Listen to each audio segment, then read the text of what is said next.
Welcome to night bulletin. ఇక వార్త వివరాల్లోకెళ్తే భూమన కరుణాకర్ రెడ్డి, మిథున్ రెడ్డి చేసిన వ్యాఖ్యలను ప్రశంసించారు. సంగ్రామం నుంచి వచ్చిన యుద్ధవీరుడి మాటల్లాగా ఉన్నాయని అన్నారు. కూటమి ప్రభుత్వం ఎన్ని అరాచకాలు సృష్టించినా మిథున్ అడుగు వెనకడుగు వేయరని చెప్పారు. ఆయన ధైర్యం, పట్టుదల పార్టీ కార్యకర్తలకు స్ఫూర్తిదాయకమని అభిప్రాయపడ్డారు. సంక్షోభ కాలంలో నాయకత్వం చూపే గుణం మిథున్లో ఉందని అన్నారు. ప్రజల న్యాయం కోసం కఠినంగా నిలబడుతున్న ఆయన పట్ల విశ్వాసం ఉందని తెలిపారు. కూటమి కుట్రలు ఎప్పటికీ నిలవవని, చివరికి ప్రజాస్వామ్యం గెలుస్తుందని ధైర్యం వ్యక్తం చేశారు. మాట్లాడినటువంటి మాటలు ఎంతో స్ఫూర్తిదాయకంగా ఉన్నాయి. సంగ్రామం నుంచి విజయభేరితో తిరిగి వచ్చిన యుద్ధ వీరునికి మళ్ళీ ఆయన మాటలు రాష్ట్రంలో ఉన్న వైఎస్ఆర్ కాంగ్రెస్ పార్టీ కార్యకర్తలందరినీ కూడా ప్రేరేపితుల్ని చేస్తున్నాయి. నిర్బంధాలు, దౌర్జన్యాలు, దాష్టికాలు మనల్ని ఏమీ చేయలేవు, పోరాడితే పోయేదేమీ లేదు అన్నటువంటి ఒక మహత్తరమైన నినాదం మళ్లీ వైఎస్ఆర్ కాంగ్రెస్ పార్టీ కార్యకర్తలకందరికీ కరదీపికగా అందించినట్టుగా కనపడుతున్నది. మంచి చింతనిప్పుల్లో కాల్చిన అక్షరాలను మాటలుగా ఆయన నిన్న వదిలినట్టున్నది.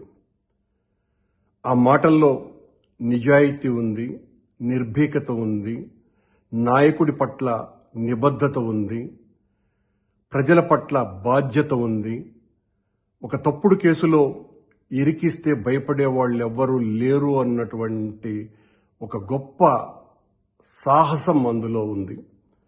నిజంగా దాదాపు 65 రోజుల తర్వాత బయటికి వచ్చినటువంటి వ్యక్తి, ఎంతో సుకుమారంగా పెరిగినటువంటి వ్యక్తి, పార్టీలో ఇలాంటి నిర్బంధాలు కష్టకాలంలో సహజమని, ఆ కష్టాలను ఎదుర్కొన్నప్పుడే మనం ధీరోదాత్తంగా నిలబడగలమని మొత్తం పార్టీకంతా కూడా సందేశం ఇచ్చాడు ఆయన. నిజంగా అభినందించదగ్గ విషయం. Mithun, I personally felt I also inspired by your words. చాలా నిజాయితీగా చెప్తున్నా, నాకు చాలా ఆనందం వేసింది, ముచ్చటేసింది. ఇలా ఉండాలి మనం. ఈ కష్టకాలంలోనే మన నాయకుడి పట్ల, మన నాయకుడితో కలిసి మనం ఉండాల్సినటువంటి అవసరాన్ని ఇది గుర్తు చేస్తున్నది. మొత్తం కార్యకర్తలకు అందరికీ కూడా మీరు ఇచ్చినటువంటి ఒక గొప్ప సందేశం చాలా స్ఫూర్తిదాయకంగా ఉందని మళ్ళీ తెలియజేస్తున్నా. చాలా ఆనందంగా ఉంది మీ మాటలు. ఏ రకమైనటువంటి దౌర్జన్యాలు చేసినా ఈ కూటమి ప్రభుత్వం తల ఒగ్గేవాళ్ళు ఎవ్వరూ లేరని, జగనన్నను వదిలేవాళ్లు అంతకంటే లేరని, మరింతగా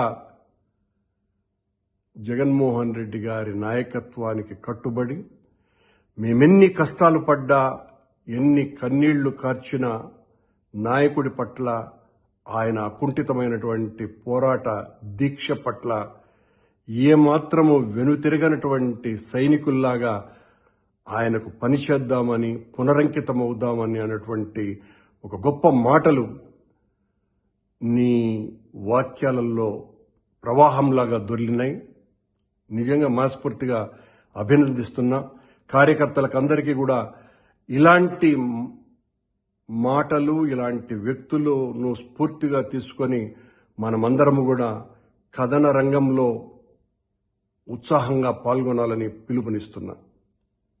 థ్యాంక్ యూ. ప్రధానమంత్రి నరేంద్ర మోదీ ఢిల్లీలోని రాజ్ఘాట్ను సందర్శించి మహాత్మాగాంధీ స్మారకానికి పూలమాలలు సమర్పించారు. గాంధీ ఆశయాలు ఈ దేశానికి మార్గదర్శకాలని అన్నారు. ఆయన చూపిన సత్యం, అహింస మార్గంలోనే దేశం ముందుకు సాగుతోందని చెప్పారు. గాంధీ సిద్ధాంతాలను అమలు చేయడంలో ప్రతి ఒక్కరూ భాగస్వాములు కావాలని పిలుపునిచ్చారు. జాతి త్యాగధర్మాన్ని స్మరించుకునే రోజు ఇదని పేర్కొన్నారు.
విజయదశమి రోజు మనసులో బలమైన సంకల్పం చేస్తే ఖచ్చితంగా నెరవేరుతుందని సీఎం చంద్రబాబు అన్నారు. విజయవాడ కార్నివాల్లో పాల్గొని ప్రజలకు శుభాకాంక్షలు తెలిపారు. ఈ పండుగలో ధర్మం గెలుస్తుందని, ప్రతి ఒక్కరూ న్యాయ మార్గంలో నడవాలని పిలుపునిచ్చారు. ప్రజల శ్రేయస్సే తన ప్రభుత్వ ధ్యేయమని చెప్పారు. ప్రధానమంత్రి గారు ఒక నిర్ణయం చేసినప్పుడు చూస్తే జిఎస్టీ రిఫార్మ్, ఒకప్పుడు 6-7 స్లాబులు ఉండేటివి, చాలా కాంప్లికేటెడ్ ఉండేది. ఈరోజు అన్నీ తీసేసి సరళీకృతం చేసి 2 స్లాబులు తీసుకొచ్చారు, 5, 18. అందరూ అనుకున్నారు ఆదాయం తగ్గిపోతుందని. నాకు ముందే నేను చెప్పాను ఆదాయం తగ్గదనుకున్నాం. ఈరోజు పర్చేసింగ్ కెపాసిటీ పెరిగింది. ఈరోజు దసరా నుంచి దీపావళి కాకుండా అన్ని పండుగలు బ్రహ్మాండంగా చేసుకునే పరిస్థితికి వచ్చిందంటే ఇది నిజమైన రిఫార్మ్. రిఫార్మ్ అనేది డబ్బులుండేవాళ్ళ కోసమే కాదు, ప్రతి ఒక్కరికి మెరుగైన జీవన ప్రమాణాలు రావాలి. ఎలక్ట్రానిక్ వస్తువుల దగ్గర నుంచి నిత్యావసర వస్తువులు కానీ, ఇంకా కామన్ మ్యాన్కు కానీ, మిడిల్ క్లాస్ వాడేటన్నీ కూడా ధరలు తగ్గితే దానివల్ల ఎకానమీ అభివృద్ధి అవుతుంది. అలాంటి నిర్ణయం నిన్నే చేశారు. ఇలాంటి సమయంలో అవి కూడా మాట్లాడుకుంటూ ఎక్కడికక్కడ ఒక మంచి ఉద్దేశంతో పెట్టిన ఈ రిఫార్మ్స్ అన్నీ కామన్ మ్యాన్కి చేరవేయడంలో మనందరం కూడా ముందుకు పోవాల్సిందిగా మిమ్మల్ని అందరినీ కోరుకుంటూ, ఇలాంటి అవేర్నెస్ ఇంకా పెట్టుకోవాల్సిన అవసరం ఉంది.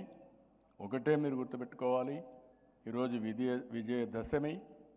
మనసులో సంకల్పం చేస్తే ఆ సంకల్పం ఆటోమేటిక్గా సాధించే అవకాశం వస్తుందని చెప్పి నేను మీకు తెలియజేసుకుంటూ, ఇంత మంచి రోజున ఇంత మంచి ప్రోగ్రాం పెట్టినట్టు మాధవ్ గారిని మరొక్కసారి అనకాపల్లి జిల్లా నర్సీపట్నంలో జరిగిన దసరా వేడుకలకు స్పీకర్ అయ్యన్న పాత్రుడు హాజరయ్యారు. భక్తులతో కలిసి దర్శనాలు చేశారు. ఆలయాల అభివృద్ధికి ఎల్లప్పుడూ కట్టుబడి ఉంటానని చెప్పారు. భక్తుల సంక్షేమం కోసం కృషి చేస్తానని హామీ ఇచ్చారు.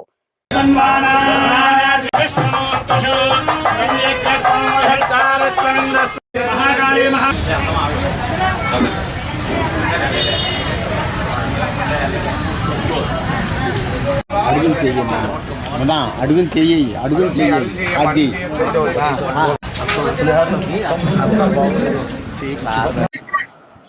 ముందుగా దసరా సందర్భంగా అందరికీ శుభాకాంక్షలు తెలియజేస్తూ, అమ్మవారి ఆశీస్సులు ఎప్పుడు కూడా మన రాష్ట్రం పైన, మన ప్రజల పైన, మన అందరిపైన ఉండాలని చెప్పి మనస్ఫూర్తిగా కోరుకుంటున్నాను. ఈ రెండో విషయం ఏంటంటే, అమ్మవారి గుడి ఏ ముహూర్తాన్ని కట్టామో తెలియదు, కానీ ఆ రోజు నా చేతి మీదుగా శంకుస్థాపన చేశాను. అమ్మవారి ఆశీస్సుతో మేము ఎవరూ ఊహించలేదు ఇంత బ్రహ్మాండంగా అమ్మవారు పండుగ జరుగుతాయని. కమిటీ వాళ్ళు కూడా చాలా బ్రహ్మాండంగా చేస్తున్నారు. రోజు అడుగుతున్నాను ఎలా జరుగుతుందని అడుగుతున్నాను. ఈ దసరా ఉత్సవాలు ఈ 10 రోజులు కూడా పూజలే కాకుండా అన్నదానం కూడా పెట్టారు. ఈ 10 రోజుల్లో 25,000 మంది పూజ చేస్తున్నారు. తక్కువ కాదు. 10 రోజుల్లో అమ్మవారి పూజ దగ్గర ప్రసాదం 25,000 మంది పూజ చేస్తారు. కమిటీ వాళ్ళకి, పూజారులకి, అలాగే గవర్నమెంట్ పెద్దలు ఆఫీసులు వచ్చారు, వాళ్ళందరికీ కూడా ప్రభుత్వం తరఫున నాకు ధన్యవాదాలు తెలియజేస్తాను. అలాగే భక్తులు కూడా ఈ సంవత్సరం నేను చూశాను. నేను గ్రామాలు తిరుగుతూ ఉంటాను, రోజు ఎక్కడ 2-3 గ్రామాలు తిరుగుతూ ఉంటాను. ఏ గ్రామం వెళ్ళినా ఆడవారు, మగవారు కూడా మాల వేసుకొని ప్రతి గ్రామంలో ఉన్నారు. ఈ సంవత్సరం మరీ ఎక్కువ కనపడ్డారు నాకు. అంటే రోజు రోజు కూడా అమ్మవారి మీద ఒక నమ్మకంతో, భక్తితో ప్రజలందరూ కూడా. అలాగే నేను విజయవాడలో చూశాను, మన విజయవాడలో ఉన్నాను నేను. ఆ కార్యక్రమానికి కూడా వెళ్ళాను, విజయవాడలో అమ్మవారి కార్యక్రమానికి. బ్రహ్మాండంగా జరిగింది, ఎప్పుడూ లేదు. చిన్నప్పటి నుంచి వస్తాను విజయవాడలో. ఈ సంవత్సరం జరిగినట్టు ఇప్పుడు జరగలేదు, బ్రహ్మాండంగా చేశారు. మైసూరులో దసరాకు బ్రహ్మాండంగా చేస్తారు. ఇండియా మొత్తం మీద మైసూరు బ్రహ్మాండం జరిగింది ఆ రోజుల్లో. ఇవాళ మైసూరుతో సమంగా విజయవాడలో బ్రహ్మాండం చేశారు. అంటే రోజు రోజు ప్రజల్లో భక్తిభావం పెరిగి అమ్మవారికి అంకిత భావంతో పనిచేస్తున్న సందర్భాలు మనం కళ్ళారు చూస్తున్నాం. ఇక నా గురించి చెప్పాలంటే మీకు తెలిసిందే, చెప్పాల్సిన లేదు. అయితే నాకు ఒకటి నా అదృష్టం ఏంటంటే మరి భగవంతుడి దయ వల్ల ఇదే నర్సీపట్నంలో ఈ అమ్మవారికి శంకుస్థాపన చేసింది నేనే. ఆ అదృష్టం నాకే దక్కింది. ఎంత గొడవలు అయిపోయారు. నెల్లూరు రూరల్ ఎమ్మెల్యే కోటంరెడ్డి శ్రీధర్ రెడ్డి కుటుంబ సమేతంగా పరమేశ్వరి అమ్మవారిని దర్శించుకున్నారు. ప్రత్యేక పూజలు నిర్వహించారు. ఆలయ అధికారులు పూర్ణకుంభంతో స్వాగతం పలికారు. ప్రజలకు దుర్గాదేవి ఆశీస్సులు లభించాలని ఆకాంక్షించారు. కూటమి ప్రభుత్వానికి అమ్మవారి ఆశీస్సులు ఉండాలని ప్రార్థించారు. ఈ విజయదశమి పర్వదినాన నెల్లూరు గ్రామదేవత ఇరుకడల పరమేశ్వరి అమ్మవారిని కుటుంబ సమేతంగా దర్శించుకొని అమ్మవారి ఆశీస్సులు, ఆ యొక్క పూజారుల ఆశీస్సులు తీసుకుని ఈ సందర్భంగా ప్రజలందరికీ మంచి జరగాలని, అందరికీ మేలు జరగాలని, ఈ నెల్లూరుపై గ్రామదేవత ఇరుకడల పరమేశ్వరి అమ్మవారి ఆశీస్సులు ఎప్పటికీ ఉండాలని చెప్పని కోరుకుంటూ 10 మందికి మేళ్లు చేసే విధంగా, 10 మందికి సాయం చేసే విధంగా, ప్రజలందరికీ కనీసపాటి అవసరాలు తీర్చే విధంగా ఒక మంచి కార్యక్రమాల్ని చేసే విధంగా అమ్మవారి ఆశీస్సులు ఎప్పుడూ ఉండాలని అమ్మవారిని ప్రార్థిస్తూ ప్రజలందరికీ కూడా విజయదశమి శుభాకాంక్షలు. టీటీడీ ఈవో అనిల్ కుమార్ సింఘాల్ మీడియాతో మాట్లాడుతూ సెప్టెంబర్ 24 నుండి అక్టోబర్ 2 వరకు జరిగిన బ్రహ్మోత్సవాలు విజయవంతంగా ముగిశాయని తెలిపారు. లక్షలాది భక్తులు వాహన సేవల్లో పాల్గొన్నారని చెప్పారు. 28 రాష్ట్రాల కళాకారులు ప్రదర్శనలు ఇచ్చారని వివరించారు. భద్రత కోసం పోలీసులు, విజిలెన్స్, ఎన్డీఆర్ఎఫ్ సేవకులు కృషి చేశారని ప్రశంసించారు. సామాన్య భక్తులకి ఎక్కడ కూడా ఇబ్బంది లేకుండా తిరుమల పవిత్రతని కాపాడుకుంటూ వైభవంగా నిర్వహించాలని దిశానిర్దేశం చేయడం జరిగింది. దానికి అనుగుణంగానే టీటీడీ బోర్డు అవసరమైనటువంటి నిర్ణయాలు ఇవన్నీ కూడా తీసుకున్నారు. ఆ నిర్ణయం మేరకు అధికార యంత్రాంగం అందరూ కూడా దాదాపు గత 3 నెలల నుంచి ఇంజనీరింగ్ వర్క్స్ ఇవన్నీ కూడా పూర్తి చేసుకోవడం, బ్రహ్మాండంగా విద్యుత్ దీపాలంకరణలు, పుష్పాలంకరణలు ఇవన్నీ కూడా ఏర్పాటు చేసుకోవడం, వస్తున్నటువంటి లక్షలాది మంది భక్తుల కోసం వసతి సౌకర్యం కానీ, అన్నప్రసాదాల సౌకర్యాలు కానీ, మెడికల్ పరంగా ఏమైనా ఇబ్బంది ఉంటే ఆ ఫెసిలిటీలు ఇవన్నీ కానీ అన్నీ కూడా ఏర్పాట్లు పూర్తి చేయడం జరిగింది. మరీ ముఖ్యంగా జిల్లా అధికారి యంత్రాంగంతో కోఆర్డినేషన్లో పకడ్బందీ సెక్యూరిటీ బందోబస్తు ఇవన్నీ కూడా ఏర్పాటు చేసుకున్నాం. వస్తున్నటువంటి భక్తులకి ఎక్కడా కూడా రవాణా సౌకర్యాలు కానీ, పార్కింగ్లో ఉన్నటువంటి పార్కింగ్ ప్లేసెస్ అన్నీ కూడా ఏర్పాటు పూర్తి చేసుకోవడం, పార్కింగ్ కాకుండా కింద తిరుపతిలో అదనపు పార్కింగ్ ఏర్పాటు చేసుకొని వెహికల్ మూవ్మెంట్లు కూడా ఎటువంటి ఇబ్బంది లేకుండా ఏర్పాటు చేసుకోవడం జరిగింది. వస్తున్నటువంటి భక్తులు మరీ ముఖ్యంగా గరుడ సేవ నాడు ఉదయం నుండి సాయంత్రం వరకు లక్షలాది మంది భక్తులు తిరుమలలో ఉండి స్వామివారి వాహన సేవ తెలిపించడానికి కార్యక్రమం చేశారు. మూలవాడ దర్శనం కూడా చేసుకోవడం జరిగింది. ఈ లక్షలాది మంది భక్తుల కోసం 9 రోజుల పాటు నిరంతరాయంగా కృషి చేసినటువంటి అధికార యంత్రాంగం అంతా, దాంట్లో మరీ ముఖ్యంగా vigilance and security staff, police యంత్రాంగం దాదాపు 7,300 మంది జిల్లా ఎస్పీ గారి ఆధ్వర్యంలో, అదేవిధంగా సిబిఎస్ గారి ఆధ్వర్యంలో ఎవరైతే పనిచేశారో వారందరినీ నేను హృదయపూర్వకంగా ధన్యవాదాలు తెలుపుకుంటూ ఉన్నాను. ఎందుకంటే 9 రోజుల పాటు నిరంతరాయంగా కృషి చేసి పకడ్బందీ బందోబస్తు ఈ కార్యక్రమం నిర్వహించారు. అదేవిధంగా ఇంజనీరింగ్ స్టాఫ్ దాదాపు 3,500 మంది శ్రీవారి సేవకులు, ఎంతోమంది transport department staff, APSRTC staff, TTD నుంచి డెప్యుటేషన్గా వచ్చేటువంటి 640 మంది స్టాఫ్, వాళ్ళందరూ కూడా ఎన్ని రోజుల పాటు కృషి చేశారు. అదేవిధంగా ఇవాళ ఈ చక్ర స్నానం సందర్భంగా కూడా ఎంతోమంది విజిలెన్స్ అండ్ సెక్యూరిటీ స్టాఫ్, శ్రీవారి సేవకులు, ఎన్డీఆర్ఎఫ్, ఎస్డీఆర్ఎఫ్, ఫైర్ డిపార్ట్మెంట్ సిబ్బంది, ఫిషరీస్ డిపార్ట్మెంట్ నుంచి వచ్చేటువంటి స్విమ్మర్స్ వీరందరూ కూడా సేవలు అందించారు. వందలాది మందికి సరైన సమయంలో మెడికల్ ట్రీట్మెంట్ ఇస్తూ ఎంతోమంది మెడికల్ పారామెడికల్ స్టాఫ్ సేవలు అందించారు. వాళ్ళందరూ కూడా హృదయపూర్వక అభినందనలు తెలియజేస్తున్నారు. ముఖ్యంగా ఎంతోమంది రిలీజియస్ స్టాఫ్ ప్రధాన అర్చకులు ఆధ్వర్యంలో మిగతా అర్చక స్వాములు, అదేవిధంగా జీంగారు ఆధ్వర్యంలో మిగతా రిలీజియస్ స్టాఫ్ వాళ్ళప్పుడు కూడా ఎప్పటికెప్పుడు ఈ క్యాంకర్ ఇవన్నీ కూడా ఆగముక్తంగా నిర్వహించే కార్యక్రమం చేశారు. దేవాలయంలో కూడా భక్తులందరికీ మూలవర్ల దర్శనం కల్పించారు. ముఖ్యంగా లక్షలాది మంది భక్తులు 9 రోజుల పాటు తిరుమల వచ్చి వాహన సేవలు. అన్నమయ్య జిల్లా రాయచోటిలోని వీరభద్రస్వామి ఆలయంలో విజయదశమి సందర్భంగా ఘనంగా జరిగింది. మంత్రి మండిపల్లి రాంప్రసాద్ రెడ్డి దంపతులు పట్టు వస్త్రాలను సమర్పించారు. ఆలయ అర్చకులు ప్రత్యేక పూజలు నిర్వహించారు. జమ్మి చెట్టుకు పూజలు చేశారు. ఆలయ ఈవో రమణారెడ్డి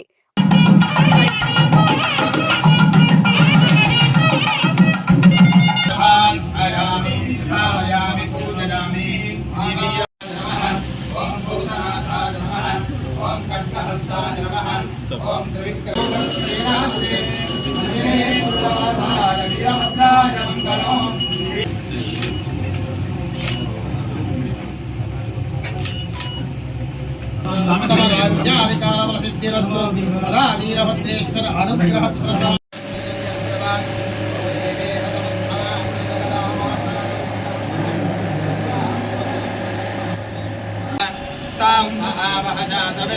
लक्ष्मी मनपगामिनी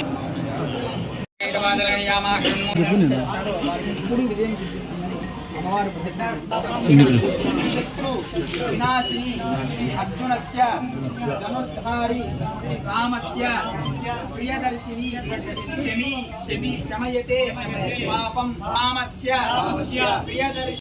రాష్ట్ర ప్రజలందరికీ దసరా శుభాకాంక్షలు. ఈ దసరా పురస్కరించుకొని రాయచోటి ప్రజలంతా సుఖ సంతోషాలతో ఉండాలని ఆ భగవంతుని ప్రార్థించడం జరిగింది. ఈరోజు రాయచోటి పట్టణంలో వెలిసిన భద్రకాళి సమేత వీరభద్రస్వామి గుడికి పట్టు వస్త్రాలు సమర్పించడం చాలా సంతోషంగా ఉంది. రాయచోటి అంటే రాచవీడు. ఈ గడ్డలో వెలిసిన వీరభద్రస్వామి అమ్మవారి దయ వల్ల కొన్ని వందలాది సంవత్సరాలుగా ఈ ప్రాంతం సుభిక్షంగా ఉంది.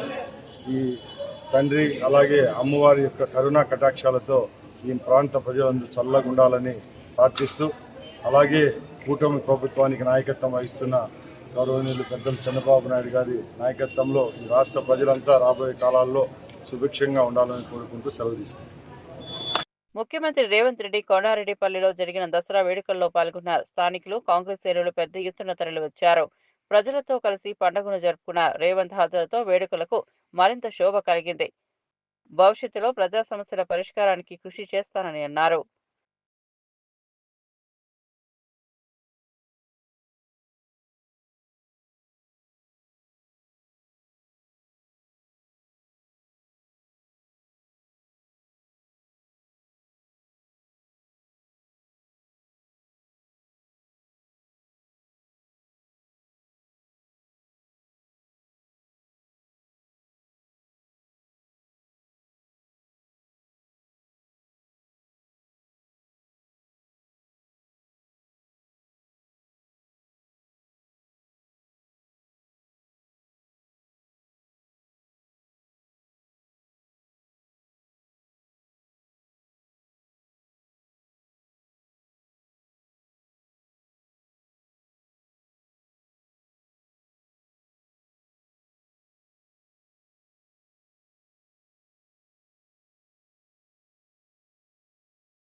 విజయదశమి సందర్భంగా టీటీడీ నుంచి ప్రత్యేక సందేశం విడుదలైంది. బ్రహ్మోత్సవాలు విజయవంతంగా జరగడానికి సహకరించిన అధికారులు, సిబ్బంది, భక్తులందరికీ ధన్యవాదాలు తెలిపారు. టీటీడీ చరిత్రలో ఇంత ఘనంగా భక్తులకు ఇబ్బంది లేకుండా జరిగిన వేడుక ఇదే మొదటిసారిగా గుర్తించారు.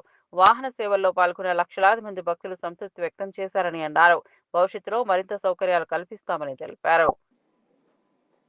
ఈ శ్రీవారి బ్రహ్మోత్సవాలు ఏదైతే జరిగాయో దాని గురించి ఒక చిన్న బ్రీఫ్ చెప్తాను మీకు. ఈ నెల అంటే గత నెల 24 నుంచి ఈ రోజు వరకు జరిగినటువంటి బ్రహ్మోత్సవాల్లో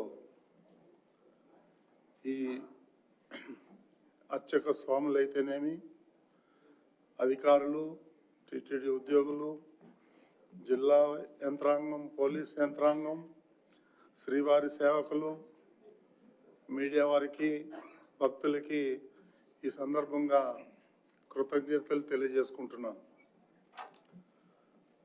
గౌరవ ముఖ్యమంత్రులు శ్రీ నారా చంద్రబాబు నాయుడు గారి బ్రహ్మోత్సవాల్లో మొట్టమొదటి రోజున అంటే 24వ తారీఖు నాడు వారు రావటం, ఈ శ్రీవారికి పట్టు వస్త్రాలు సమర్పించడం కూడా జరిగింది. ఆ సందర్భంగా 2026 సంవత్సరానికి సంబంధించినటువంటి క్యాలెండర్లు అయితే ఏముంది, డైరీలు కూడా వారి స్వహస్తాలతో ఇనాగ్రేట్ చేయటం జరిగింది. శ్రీవారి భక్తుల సౌకర్యార్థం కోసం 2018లో ప్రారంభించినటువంటి ఏదైతే పిఎసి 5 ఆ భవనాన్ని భారత ఉపరాష్ట్రపతి సిపి రాధాకృష్ణన్ ముఖ్యమంత్రులు కలిసి ప్రారంభించడం జరిగింది. వైకుంఠ క్యూ కాంప్లెక్స్లో క్యూ లైన్ల నిర్వహణ కోసం నూతనంగా నిర్మించినటువంటి ఇంటిగ్రేటెడ్ కమాండ్ కంట్రోల్ సెంటర్ని వారు ప్రారంభించడం జరిగింది. అదేవిధంగా గరుడ సేవ రోజున బ్రహ్మోత్సవాలకు వచ్చినటువంటి భక్తుల గ్యాలరీలోను, క్యూ లైన్లోను నేను, పాలక మండలి సభ్యులు, అధికారులు అందరూ కలిసి ఈఓ గారు, జేఓ వీరబ్రహ్మం గారు, సివిఎస్ఓ గారు మురళీకృష్ణ గారు, జిల్లా ఎస్పీ సుబ్బారాయుడు గారు, టీటీడీ ఉన్నతాధికారులు అందరూ కూడా మాట్లాడటం జరిగింది. టీటీడీ కల్పించిన ఏర్పాట్లపై భక్తుల్లో 100% సంతృప్తి వ్యక్తం చేయడం కూడా జరిగింది. భక్తులకి టీటీడీ కల్పించిన ఏర్పాట్లపై గౌరవ ముఖ్యమంత్రి శ్రీ నారా చంద్రబాబు నాయుడు గారు కూడా తన ట్వీట్ ద్వారా శుభాకాంక్షలు తెలియజేయడం జరిగింది. ఈ సందర్భంగా ముఖ్యమంత్రి గారు మాట్లాడుతూ పాలక మండలి సభ్యులు అయితే ఏముంది, అధికారులు, ఈ వాలంటీర్సు, శ్రీవారి సేవకులు అందరూ కూడా ఈ కార్యక్రమానికి సహకరించినందుకు చంద్రబాబు నాయుడు గారు కృతజ్ఞతలు తెలియజేశారు. గరుడ సేవ రోజున హోల్డింగ్ పాయింట్ ద్వారా ఈసారి అదనంగా 30,000 రీఫిల్లింగ్ ద్వారా 15,000 మందికి దర్శనం జరిపించడం జరిగింది. బ్రహ్మోత్సవాలకు ఈ 8 రోజుల్లో 5.8 లక్షల మంది భక్తులు శ్రీవారిని దర్శించుకోగా 25.12 కోట్ల హుండీ ఆదాయం వచ్చింది. 26 లక్షల మంది భక్తులకు పైగా అన్నప్రసాదాలు పంపిణీ చేశాం. 2.42 లక్షల మంది భక్తులకు. విజయదశమి సందర్భంగా సినీ నటుడు శర్వానంద్, ఎంపీ కేశినేని శివనాథ్ కుటుంబ సమేతంగా కనకదుర్గమ్మను దర్శించుకున్నారు. ఆలయ అధికారులు ఘన స్వాగతం పలికారు. ప్రత్యేక పూజల్లో పాల్గొని వేద ఆశీర్వాదం పొందారు. శర్వానంద్ ఈ రోజున అమ్మవారిని దర్శించుకోవడం అదృష్టమని అన్నారు. ఎంపీ కేశినేని ఉత్సవాలను ప్రశంసించారు. భక్తులు సంతృప్తిగా ఉన్నారని చెప్పారు. దసరా శుభాకాంక్షలు. అండ్ చాలా రోజుల తర్వాత విజయవాడ వచ్చాను, ఇక్కడే పుట్టాను. బట్ అదే నాకు చిన్ని గారితో చెప్తున్నా, అసలు ఈ అరేంజ్మెంట్స్ కానీ చూస్తుంటే అసలు విజయవాడలా లేదు అనిపిస్తుంది. ఎందుకంటే బ్యారికేడ్స్ చూస్తే అక్కడ ఆల్మోస్ట్ మన బ్యారేజ్ దాకా ఉన్నాయి. తిరుపతి గుర్తొచ్చింది. అండ్ అదే చెప్తా ఉన్నారు 196,000 మంది వరకు వస్తున్నారు మన మూలాక నక్షత్రం అని. అండ్ ఈరోజు కూడా అకౌంట్ దాటుతుంది అన్నారు. సో ఇలా భక్తులందరినీ కలుసుకోవడం, చూడటం, అమ్మవారి దర్శనం దసరా రోజు చేసుకోవడం చాలా సంతోషంగా ఉంది. సో అందరికీ దసరా శుభాకాంక్షలు. అందరూ సంతగా ఉండాలని కోరుకుంటున్నాను. Thank you. ఇవి బులెటిన్ అప్డేట్స్. మరో బులెటిన్లో మళ్ళీ కలుద్దాం.